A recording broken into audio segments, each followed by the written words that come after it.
পালাইতেছেন কই? আমি আপনার কাছে আইছি। আরে দূরে পালাইতেছি না, পেটে মোচড় মারছিল, হঠাৎ মোচড়টা গেল গা। আর তুই তো আমার শালা, আমার কাছে তো আবি, শালা দুলাবের কাছে আইবো না? শোনেন দুলা ভাই, আমি শালা হিসেবে আসি নাই, আমি আজকে পাওনাদার হিসেবে আইছি। আমার টাকা কখন দিবেন সেটা কোন? সেটাই, ওর টাকা কখন দিবা কও। হ্যাঁ হ্যাঁ, টাকাটা কখন দিবে সেটা বলেন। এ করতেছে।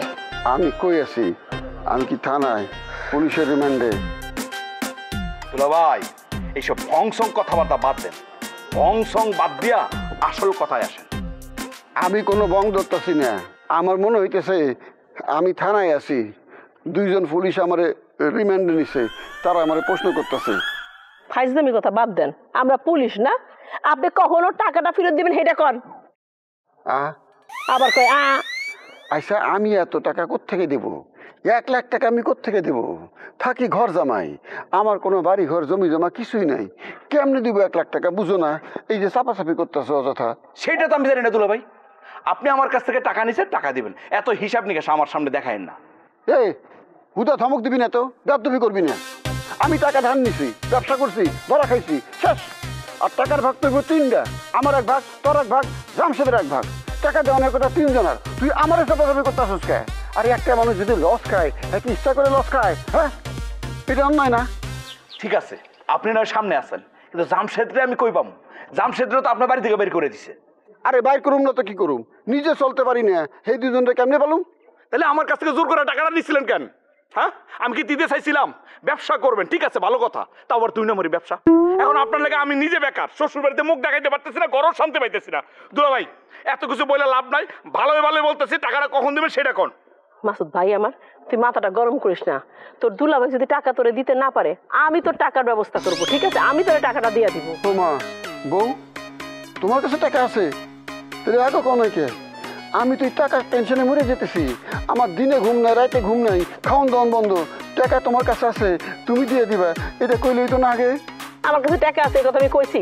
হ্যাঁ, আমি কইছি টাকা পরিশোধ করে দিব। তোর দুলাভাই যেমনে পারুক টাকার ব্যবস্থা করবে, কাজ কর্ম কিছু একটা করে তো টাকা রোজগার করবে, সেই টাকা আমি জমাইয়া তোরে পরিশোধ করবো, এই কথা কইছি। তুমি কি করতে চাইতেছো? আমি রিক্সা চালাবো? হ্যাঁ, প্রয়োজন হলে আপনি রিক্সা চালাবেন। আমি 24 ঘন্টা রিক্সা চালালেও এত টাকা শোধ করা সম্ভব না। আপনি রিক্সা চালাইয়া মাসুদের টাকা পরিশোধ করবেন, বাস। আমি যদি 24 ঘন্টা রিক্সা চালাই, তাহলে তো অসুস্থ হয়ে যাবো। অসুস্থ হলে সমস্যা নেই তো, আপনার চিকিৎসা আমি করাবো। তাও আপনি রিক্সা চালাইয়া সকালে দিনে রাতে যখন ইচ্ছা রিক্সা চালাবেন, চালায় টাকা রোজগার করে মাসুদের টাকা পরিশোধ করবেন, ঠিক আছে? আমি 24 ঘন্টা রিক্সা চালাই অসুস্থ হইতে চাই না, আমি মরতে চাই না, আমি তোমার হারাইতে চাই না। বলি রিক্সা চালায় কেউ মরে না, বুঝছেন? আর মাসুদ, তোর টাকা মাইর যাবে না, যেমনে পারি আমরা 2 জন তোর টাকা পরিশোধ করবো। চল, তোর বউরে আমি বুঝাই আসতেছি। সেটা করলে তো আপা ভালো হয়। আমি বিশ্বাস করো, আমি মানসিক যন্ত্রণার মধ্যে আছি। এই যে টাকা পয়সা নিয়ে খোটা দেয়, মাঝে মধ্যে কি মনে হয় কি জানো? তালাক দিয়ে দেয়। এমন মেরে তালাক দেওয়া উচিত। টাকার লাগে স্বামীর লগে বাহাস করে। চুপ করেন আপনি, বেশি কথা বললে আমি আপনার তালাক দিব। প্লিজ প্লিজ, এই কথা তুমি কেউ না, আমি তোর পায়ে পড়ি। এই দুলা ভাই, কি শুরু করছে? আপনি কি ছোট মানুষ? একদম বাচ্চাদের মতো শুরু করছে। আরে আপা মুখ দিয়ে বলছে, দিয়া তো আর দেয় নাই। ওরে বাবারে, মুখ দিয়ে 1 তালাক কইছে, যদি ঠাস ঠাস করে 3 তালাক কয় তাহলে তো সব শেষ। থামেন তো আপনি, আসলে কথা কইতেছেন। সব তুই আমার সাথে আয় তো ভাই, আয়। এত টাকা কেমনে দিব? 1 লাখ টাকা শোধ করা সম্ভব?